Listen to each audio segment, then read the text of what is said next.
Imagine the scene 280 BC, near the Greek city of Heraclea. The Roman army, renowned for its discipline and might, marched with their usual unwavering confidence. But what awaited them that day was unlike anything they had ever conceived. From the enemy lines of Paris, 20 towering war elephants charged. These colossal beasts, utterly alien to Roman warfare, utterly decimated their cavalry. Horses, terrified by the unfamiliar scent and thunderous stomps, bolted in fear, scattering formations. The infantry lines, usually unyielding, crumbled. Roman discipline, their very backbone, faltered. There was simply no solution.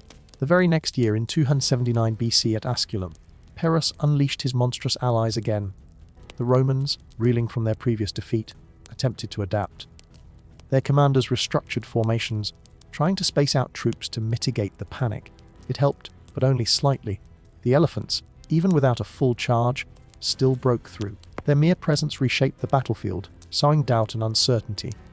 Paris didn't need overwhelming numbers, he had intimidation on his side.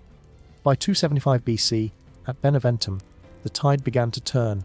Paris faced setbacks, and while the elephants remained a fearsome sight, they no longer guaranteed victory. Roman commanders, through bitter experience, started identifying their vulnerabilities. They realized that these weren't invincible machines of war, they were animals, susceptible to loud noises and sudden confusion. And animals, as they discovered, could be unsettled. Some cities took note, devising unconventional defenses. One such instance occurred in 266 BC, when the city of Megara found itself under siege, with elephants slowly lumbering towards its stone walls. Lacking traditional siege equipment, the defenders relied on a desperate mix of speed, noise, and sheer ingenuity.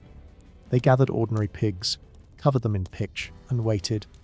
As the elephants neared the city walls, the defenders lit the pigs and set them loose. Flames enveloped the squealing animals, their screams echoing through the narrow stone streets, amplified by the towers and gates. The elephants, confronted with this horrifying spectacle, halted, then staggered. Confusion spiraled into outright panic. They bolted in the opposite direction, crushing their own men, shattering ranks, and leaving the siege in utter disarray. It was terror turned into a weapon, crude, horrifying, and devastatingly effective. Pliny the Elder later recorded this extraordinary account in his Natural History, presenting it plainly without embellishment. Roman commanders, keenly aware of its impact, studied the incident meticulously.